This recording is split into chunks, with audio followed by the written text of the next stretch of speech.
Стануваме свој на своето. Така, премиерот Зоран Заев гледа на поканата неговата држава да се приклучи на НАТО. Договорот од Преспа за Северна Македонија отвори широка авенија на права, но донесе и обврски. Со ова го започнуваме февруарското издание на Хоризонти, заеднички проект на Гласот на Америка и Радио Слободна Европа, во обид да го расветлиме првото прашање за многумина. И што сега? Одиме најпрвен со Скопје, а потоа ќе ви кажеме што мислат експерти во Вашингтон. Од февруари оваа година, кога земјава го потпиша протоколот за членство во НАТО на масата на Алијансата, на која министрите и членови на влади одржуваат состаноци, е додадено 30-тото столче. Пред него стои Република Северна Македонија. Земјава може да учествува на состаноците, но само како гостин, се додека сите 29 држави членки не го ратификуваат протоколот. На свечената церемонија во Скопје пред владата, осврнувајќи се на потпишувањето на протоколот, премиерот Зоран Заев изјави дека веќе никој не смее да наблокира и дека крајна цел е европеизација на земјата. Со одлуките на нашиот парламент и на парламентот на Република Грција и со поканата од членките на НАТО Алијансата, ние веќе учествуваме во работењето на најмокниот сојуз на светот. И можеме да бидеме спокојни и целосно сигурни дека со завршувањето на ратификациите во сите парламенти на нашите сојузници, со тој чин стануваме безбедна земја, стануваме своји на своето. Протоколот прва го ратификуваше Грција, а по неа тоа го направи и Словенија, Албанија и Бугарија. Откако сите 29 земји членки ќе го ратификуваат протоколот, земјава ќе стане 30-та земја членка на НАТО. Од февруари пред владата, заедно со државното, се веи знамето на Алијансата. Нашиот символ на државноста ќе биде истакнат покрај станамињата на 29 сојузници пред градата на НАТО, кога процесот на ратификација ќе заврши кај сите сојузнички земји. Шефот на НАТО канцеларијата за врски Зоран Јанковиќ прв упати честитки за потпишувањето на протоколот, изрази уверување дека процесот на реформи кој ќе следи ќе биде успешен и Македонија за брзо време ќе стане полноправна членка на НАТО. We expect now that ratification of accession protocol will go smoothly.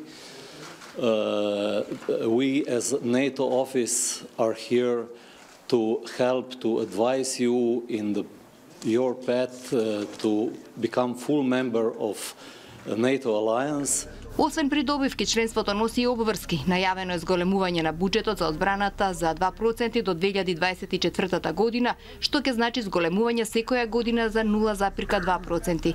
Интересно е дека потпишувањето на протоколот за НАТО го поздрави лидерот на опозицијската ВМРО ДПМН Христијан Мицкоски, но критикуваше дека премиерот Заев тоа го сторил на недостоинствен начин.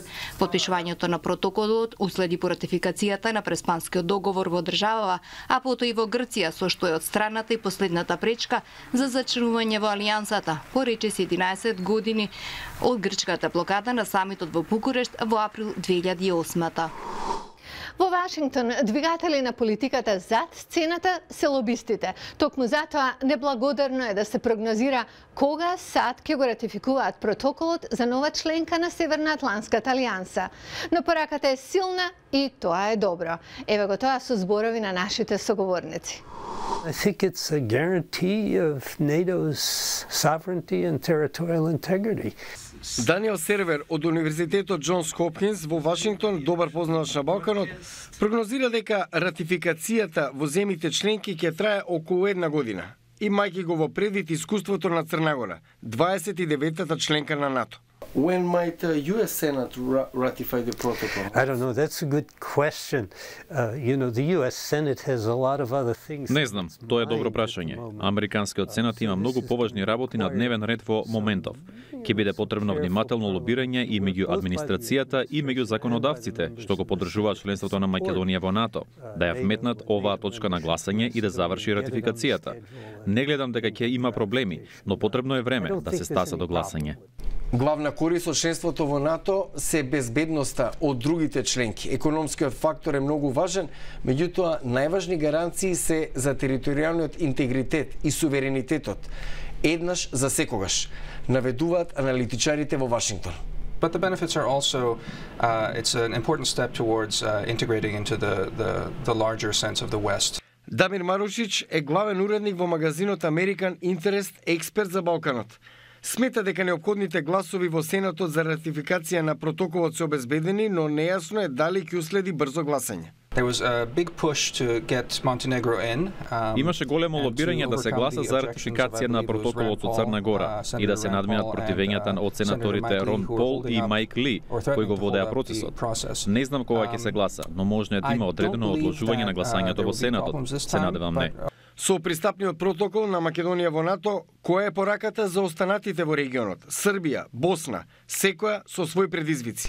The message is, I would say, that there's still momentum in the region. Пораката е дека се уште постои моментум во регионот. Тоа е сршта од договорот меѓу Грција и Северна Македонија. Ако има политичка волја, секој проблем на Балканот може да се надмине. Според американските аналитичари, членството на Македонија во НАТО нема да го одврати ширењето на руското влијание. Според нив се очекува сега Москва да продолжи да го држи Белград надвор од НАТО, што би била нивна примерна цел наредните години, иако подсетуваа дека на Србија е потребен НАТО, повеќе отколку што на НАТО е потребна Србија. Поздрав од Вашингтон и од нашите партнери во Прага. Јас сум Лилица Китановска, а вие го гледавте Хоризонти, Северна Македонија и што сега?